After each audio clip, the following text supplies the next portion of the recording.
Hello, everyone. Welcome back to the EA Global Summit 2020. We are in day 3, and this is Nizam from the Global Summit organizing team. And with us, we have Han, enterprise architect from Netherlands, and he will be presenting on setting up a repository for starting new teams. So Han has got an extensive experience with Sparx EA and has been helping several clients to set up and establish an EA practice, and he's going to share his experience and let us know what are the challenges and the best practices in doing such a large setup. So a quick note before passing to Han for his wonderful presentation.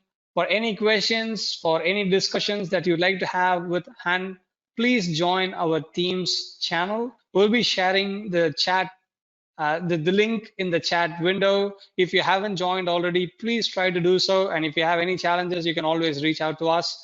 So with that said, we'll try to ask a few questions if time permits towards the end of the session, but I'll request Han and his team and others to be available in the Teams channel to assist you with further inputs as and when needed. Thanks once again, everyone, for joining, and thank you, Han, for your time and efforts to do this presentation. Over to you now. Good morning from the Netherlands. It's not as hot as Ian Mitchell told us yesterday, but it's early morning, so the temperature might rise. I'd like to take you on my journey of on how to get Sparx in the heads of people that have to do their day job. Before I start, I'd like to introduce myself and my company.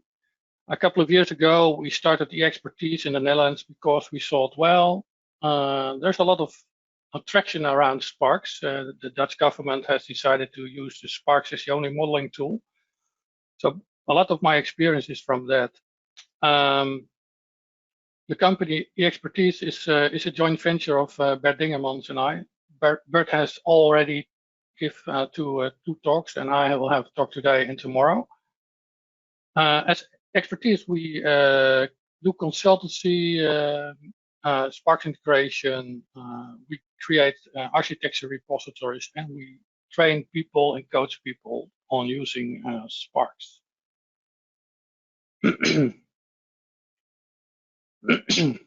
The biggest problem is how can you find the tickers and the EORs and the POOs? Thank you, Ian, for using those terms. Tickers are people that are excited to use Sparx. EORs are the people that, well, maybe they have to. And the POOs are the people that use Sparx in their day-to-day business. And in a lot of situations that I encounter, there are some tickers, even more EORs, and there are hardly any POOs. So that's my experience. So many times I just start with the tools you see on my screen and try to make people do some drawings, because when you can draw your problem, you can better understand your problem. So if you know your problem and you make a good sketch of it, then others can understand and fill in the blanks. And that's very important. And that's for using a tool like Sparx, that's also very important. Just convey your ideas and share them with others. And yes, nobody is a Van Gogh, because there's only one Van Gogh, and that was Van Gogh himself. So don't expect that everybody is on the same drawing board with the same kind of tools. One of the things that I found very helpful to start modeling is setting up a repository. If you well, in my situation, we have a lot of people using Visio, and Visio you can use for creating diagrams, Archimate diagrams, or boxes and arrow diagrams. but that's not. It is very difficult to get a structure in that, and people just draw some businesses, some business processes, some applications, maybe some connections, but they don't connect the dots. When you set up a repository from the start, it becomes much easier because it provides a way to express your to get your insight and your collaboration together. But how do you do that? You do that by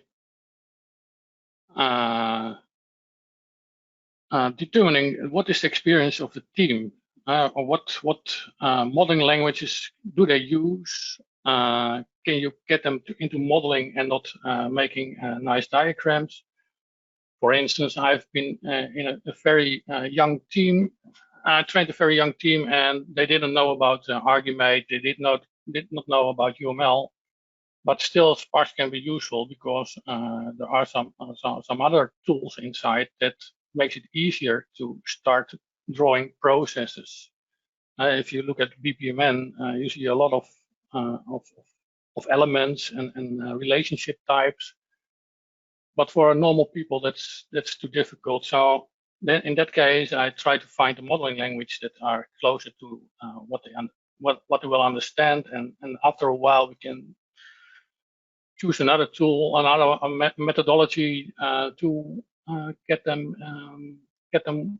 to the next level. You have to set up your goals for modeling. What I always say is you have to use as less elements as possible, although it can still be a lot of elements. But if you look in the repository, in the project, the best thing is to try to use as less elements as possible. For each element or each line that you set up or you invent, it's important that you have a clear name and a structure. The repositories I set up read like a book. That means that I have packages that can be chapters or paragraphs, and in those paragraphs, I drill down to less or more detailed structures. I will show you in a minute. The biggest problem I see is people seem not willing to start. So because they're afraid to make mistakes, they find it very difficult to start. So I try to overcome that problem by just saying, okay, just start making a diagram or a couple of diagrams, and we talk about what you have created. And if that and during that process, that review process, I try to explain why things are good or can be done better, etc. The first thing I teach my students is the insert related elements function. It's important that you use that function as much as possible because that's the only one of the only ways to reuse existing elements. What I also preach is that although the diagrams in principle only contains boxes, it's useful to put some text inside. So I try to fill in every box, every element with some text, maybe a couple of lines on how why that thing exists, what's its basic function, what's its sense in life, and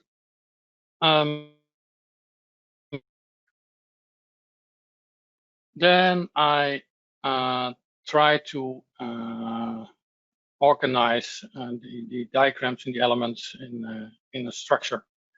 On the right, you see that even in this simple presentation, I try to create different parts in the model that explain a very specific part of that model. So if I get people just modeling, then it's important that we see that there are different roles in a company-wide repository. During my experience at the COA, that's a Department of the Ministry of Justice and Homeland Security, I started as a solution architect, one of the first using Sparx. And during my work there, I found that some colleagues were enthusiastic as well, and I trained them to use Sparx in the repository that I set up. But we were application architects, so we, in argument terms, we were the blue ones, and that means that we knew something about the applications that the COA was using. But those applications, of course, are used by the business in business processes. So in argument terms, that are the yellow ones. So I had to find people in the organization that were drawing yellow diagrams. And I found out that during that work, it was easy that those business analysts were interested in the information. What information was stored where? So I reverse engineered some databases and created some logical diagrams that the business architects could use. And that was the way to include them into the repository. But below the blue layer, there's a green layer. And the green layer is the area of the infrastructure architects. And those architects have never used a modeling tool other than some fancy Visio diagrams. But they have a lot of Excel sheets holding those beautiful virtual machines. And if you want to create a complete stack of business processes to infrastructure, then it's very handy to have those as well. So I asked them to provide those lists, and I gave them, in return, I gave them some diagrams back, and they found that they had provided me the wrong information. So back and forth, I changed that, and then I came up with diagrams that showed how the security network was working, and I found an infrastructure architect that was willing to help me in the repository to improve those parts. At the COA, it was decided that we use BizTalk as an integration layer. So every application talk to another application via the enterprise service bus. And there were 2 people working on that to maintain and to enhance that layer.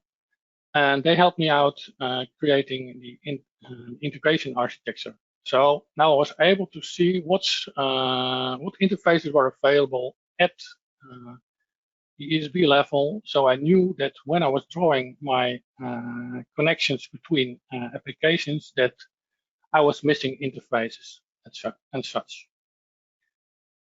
So after about half a year, the number of architects, or at least the number of people using Sparx grew from 2 till 15, and that was a nice experience, seeing people helping each other, creating a better model.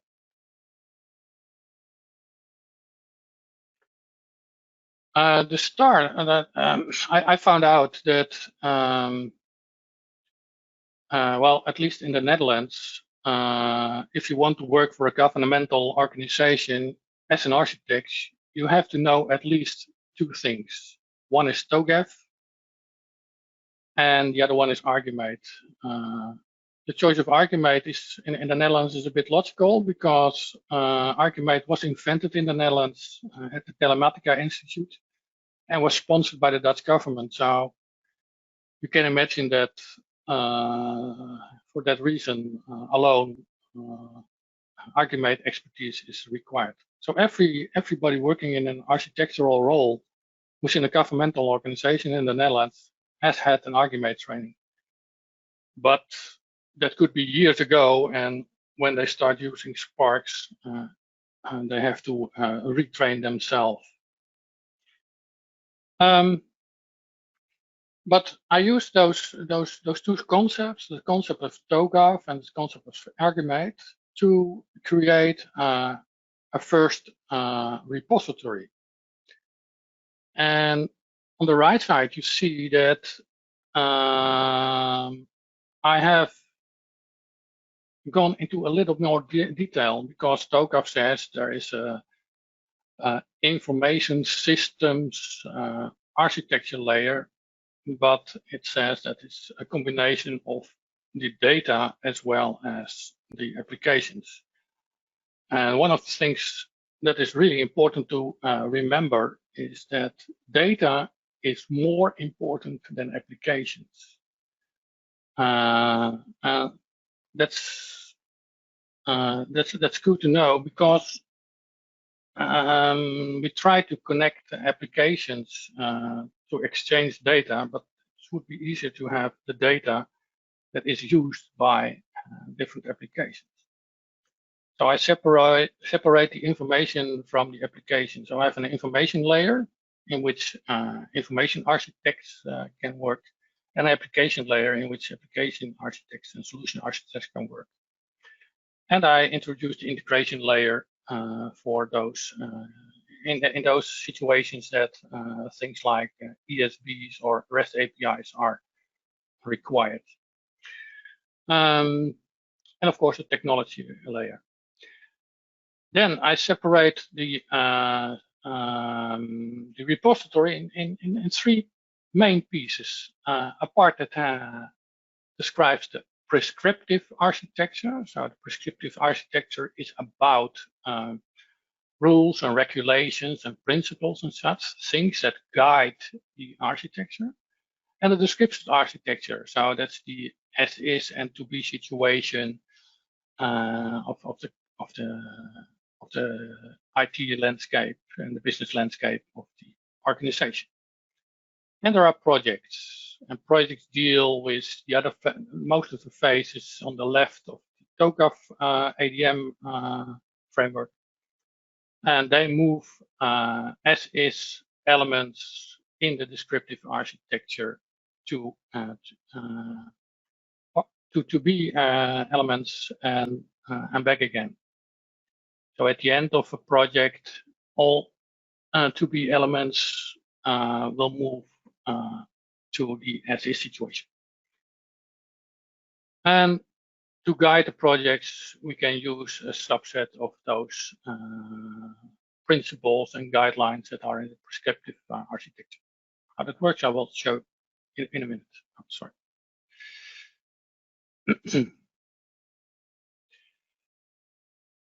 So I start with some ideas of TOGAF. TOGAF is too big to talk about in the first training sessions of Sparx or in the first modeling afterwards. So I just use ideas, and I put those ideas in, as I said, the prescriptive architecture. And the prescriptive architecture is most of the time filled with principles. And here you see a number of principles that I find an interesting starting point. There are some principles you can find on the Open Group website to get a good understanding of all kinds of enterprise principles. A very good introduction is simplicable.com that contains 101 principles for enterprise architecture, a very good starting point. And in the Netherlands, if you want to work for the government, you have to know the principles of the NORA. The Dutch NORA stands for Nederlandse Overheid Referentiearchitectuur. So that's the Dutch government reference architecture, and that contains a number of principles. There are always a starting point for creating architectures. So principles help you to guide and control the things you want to achieve in your descriptive architecture. If you look for principles on Google, you find principles for almost everything in life. So finding principles shouldn't be too difficult, but finding the right ones can be some bit of time consuming. And the prescriptive architecture, I always create a kind of vision diagram. And here I have my vision on this modeling subject that I'm discussing. So a vision is connected to a role and has some drivers and has some goals. So I think one of my principles that I want to achieve is that modeling should be fun and helpful and must lead to a common understanding. And I found out that modeling value streams is, and my vision is that modeling value streams is very good for getting the right overview.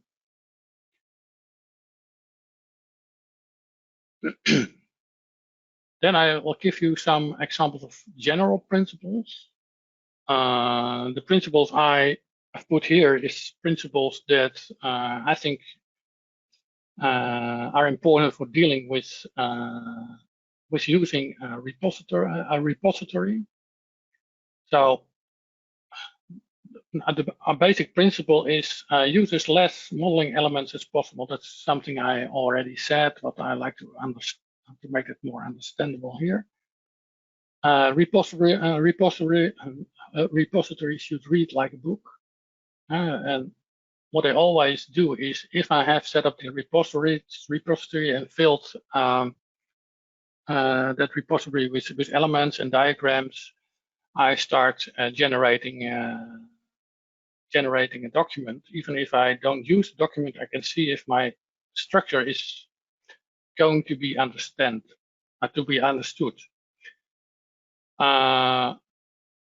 I'm not a very fancy Sparx user, so I don't use the RTF generator for this because that's too fancy for me. I use EA docx because then I can combine my Word document with information from the model in a very simple way, and create something that Sparx users can look at in a couple of minutes and probably understand in a couple of maybe an hour how to create it themselves. So that's very helpful as well. Another principle I adhere to is I promote elements. You can imagine that when you start drawing a diagram and insert elements onto that, they start to live a life. And the principle I have is, okay, when I put an element on the canvas, it's my element. And that means that, yeah, I think that it exists and that it has a purpose. But the next thing I do is when I have created a diagram that contains a number of elements and I'm going to talk to somebody else, preferable somebody from the business, and I discuss the diagram and the element nodes of each element, and the business person says, well, that sounds like that's what I recognize as well. Then we promote that element, and I do that by changing the status attribute of the element from proposed to accepted or approved.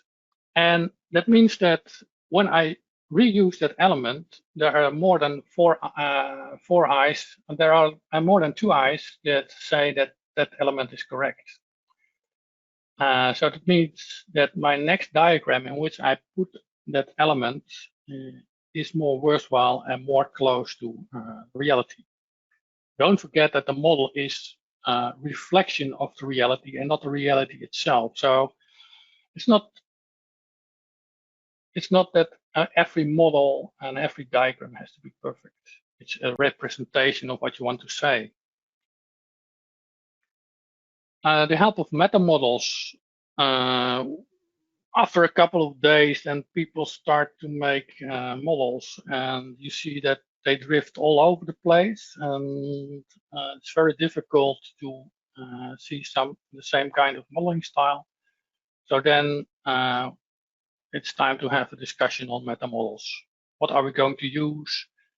How are we going to model? Which elements? Which relationships? And then we're going to tweak what we have. In some cases, we use models for validating that metamodel.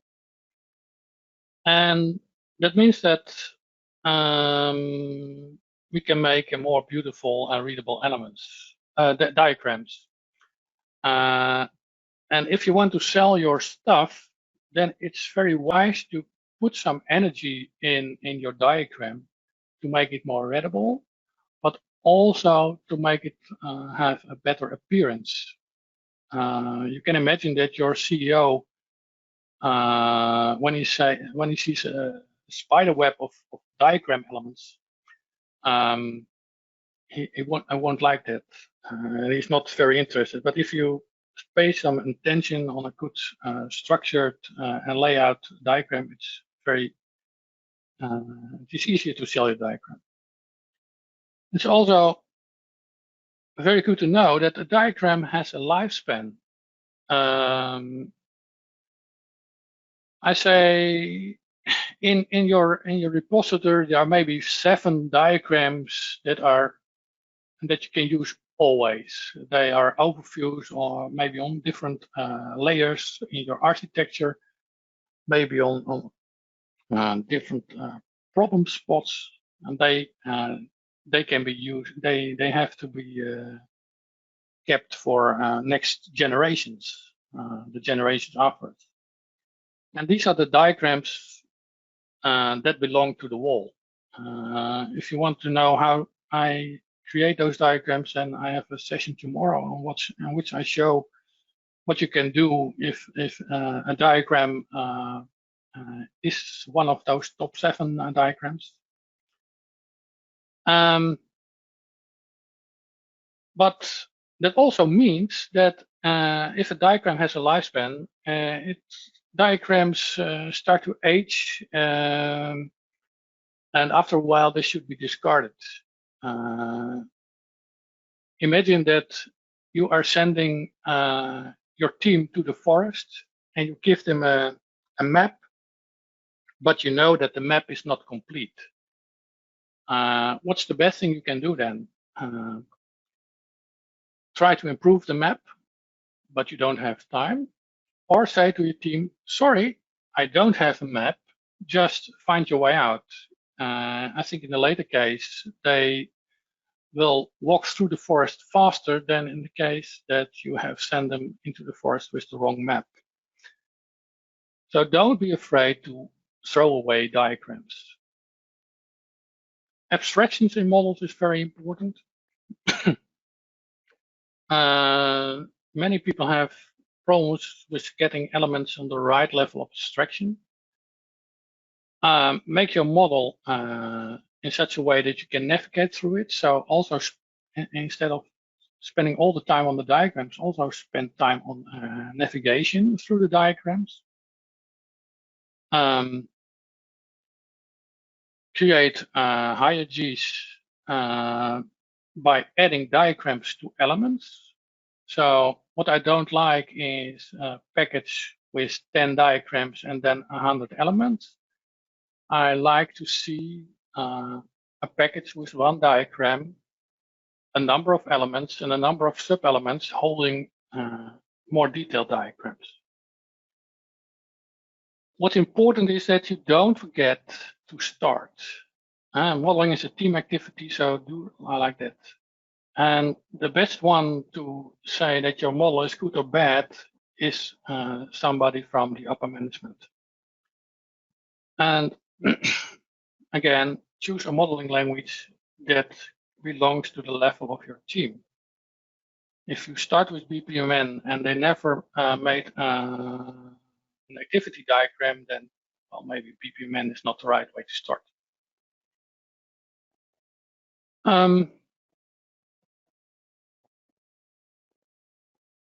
I said principles. You can find principle everywhere. This is a place where I found some security principles, and I set up some. I use those principles to create elements inside the repository, and of course you can relate those prescriptive elements to your descriptive elements like an application or a kind of infrastructure or a business process. So you know that you have implemented that principle on that for that element or set of elements. A principle, this is a funny principle for technology layer. So it's I have the principle. It's everybody knows that we all want to go to the cloud. So it's cloud first and America second. And a derived principle or a constraint is that applications should be put in containers. So this is how I try to express principles and guidelines. And so in the prescriptive architecture, you have vision principles, but you also have your non-functional requirements. And here I used one of those ISO 25010 ISO standard, which talks about modifiability. And here there are some of those quality characteristics, not some of those non-functionals, but they have requirements got to them. So if you see something like this, you can create the relationship between the quality attribute and the requirement. So this is a non-functional requirement, and that's connected to an application and a mobile device. That's what I can derive from this text. So this is the prescriptive part. The descriptive part is about the different layers in your application, in your repository. So my repository always contains these layers.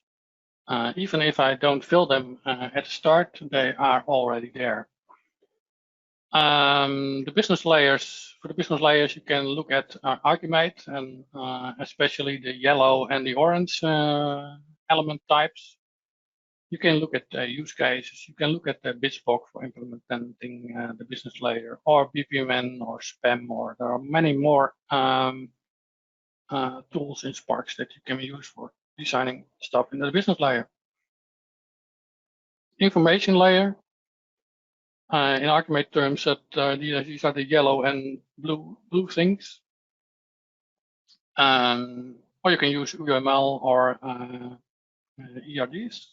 The application layer, that's the real blue things in Archimate, or UML components, and then the technology integration layer as well. The technology layer, it's the green stuff from Archimate, or the UML deployment diagrams. So in every repository that I create, you will find this structure for the descriptive architecture. As I said before, if you want to projects are there because you want to move from an as-is to a to-be situation. So in the repository is always a special section that holds the projects. They always have the same structure. So they have introduction and scope. They have prescriptive architecture structure. That's the same as in the repository, in the main repository. A descriptive architecture structure, that's the same as in the repository structure as well. So that makes it easy to put new elements that you create during the project in the right folder. So after the project, you move those elements from that folder into the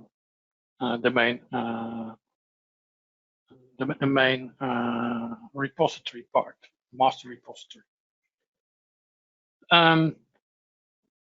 So here you have a to-be element that is in the descriptive architecture, and after a while, and during the project, you move it from the project folder to the master folder, or you can have, if you have already created to-be situations, you can move them and use them into your project folders, and after a while, move them as an SS object to the SS structure.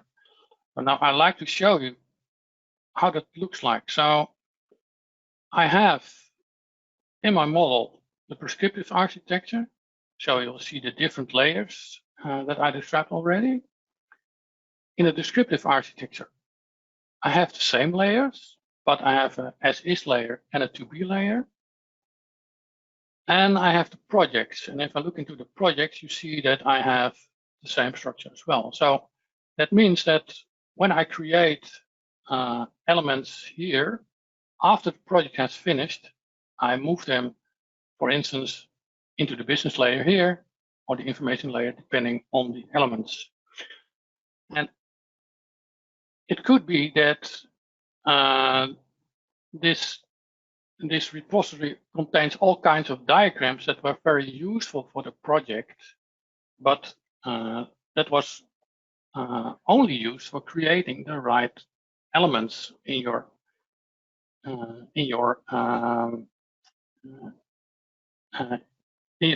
right elements for your diagrams in your repository. So you have to think, after ending the project, you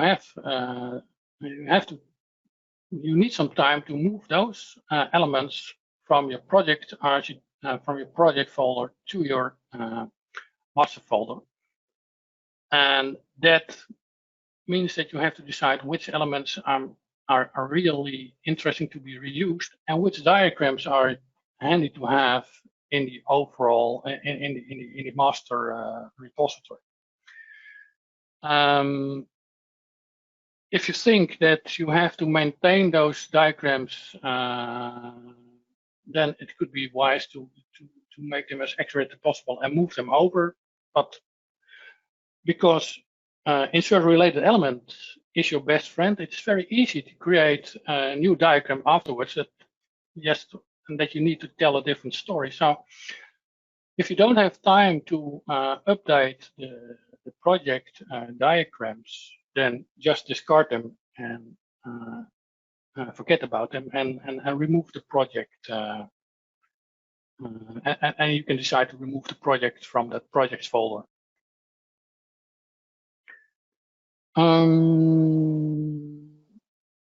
And of course, you have to start somewhere. So I always have a playground in which people can do their trial sessions and try to do things, to try out things, even when it's not part of a project. What's important there is that you try to learn that you can reuse elements from all the folders that are above the playground, as long as you don't change them. Okay. Then to find your way around in an ever-growing repository, it's wise to add navigations and a navigation structure to it. That also makes it more easy if you use a publication tool on a website like WPP or WebPA or Collaborate, that you have navigation in place. That makes it much easier to make dashboards that are navigatable. So even when you're outside Sparx, it's very handy to have.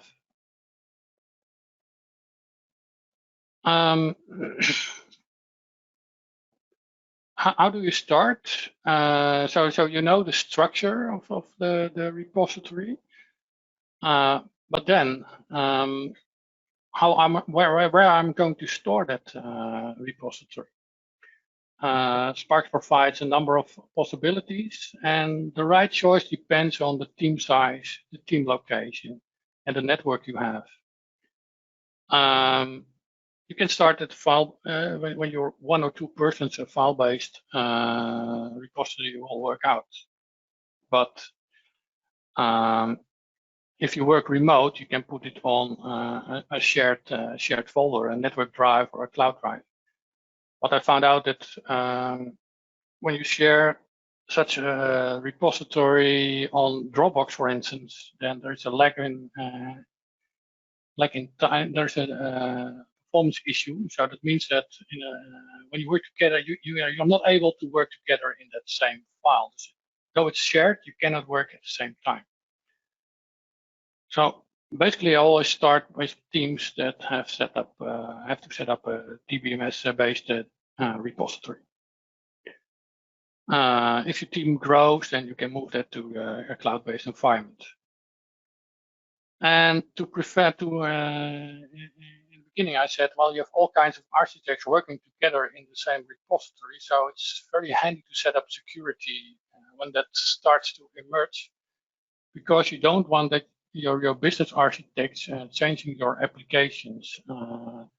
Maybe there's a good reason to change the structure or the information about an application, but that should be done in cooperation with the solution architect. So by providing people a place to work on, where they can where they can work for themselves, and another area where they can see things but they cannot change things, that will open up discussions between people, because things have to be changed.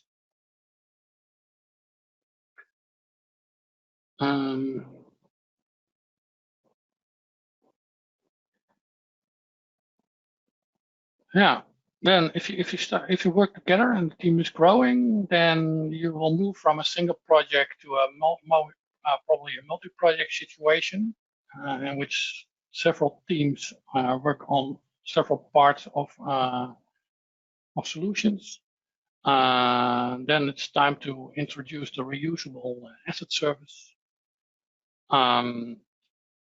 Introduce Metamodels. The Metamodel contains the outline of how to model. You can verify it. Maybe you can verify it automatically or semi-automatically, and it helps against making modeling mistakes. Road mapping is another thing that is important when you start working together. For instance, Sparx introduced the roadmap functionality, and I thought in the beginning, I thought, well, what do I do with that? How important is that? But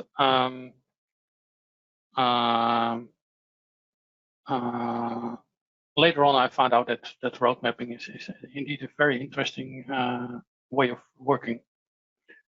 And of course, you have to add traceability, especially when you want to connect the descriptive elements to the prescriptive elements to descriptive elements, and it's important to add traceability. Okay.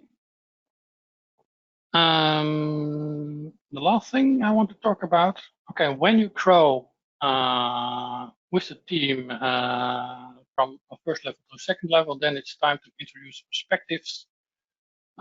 Maybe the MTG technology, think about using tools for verification of your models. start to think about how to publish your models and how to import and export it and those models. So this is the order in which I try to work with my startup teams. For now, this is my presentation. So I'd like to hand over to Nizam. Yeah, thank you very much. Thank you very much, and it was a wonderful presentation as always. So, we are seeing a few interesting questions being added to the Teams channel. So I think we are right on time. Yeah. I was looking at the clock. Yes. So I mean, there are a few questions. Maybe we'll just take one to start with. How do the expert handle the amount of data when using one master repository with hundreds or thousands of projects? We tried the approach, but noticed significant performance issues. Sorry. Can you repeat the question? I'm looking at Teams. So how do the expert handle the amount of data when using one master repository with hundreds or thousands of projects? Yes, that's a very good question. Interesting. You know what? The question will be available in the Teams channel. I have to think about it because that's an interesting one. But the answer is I cannot give an answer in a couple of minutes. So I like to. I see that Suresh has or Rainier has put in that question. I will have a look at it and respond to that. Sure. Yeah? I guess that was the main thing, but otherwise the presentation was really helpful, and it gave us a lot of insights and the challenges that we usually come across when we want to scale up the models.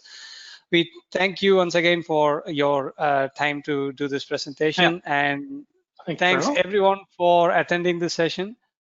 Please do join our Teams channel, and looks like there are a few challenges for a few to join the Teams channel. We will be available with this session open for a while. So if you have any issues, please do let us know. We'll make sure you are onboarded into the Teams channel. So once again, thank you, Han, for your valuable time. Thank you very much. Bye-bye. Bye.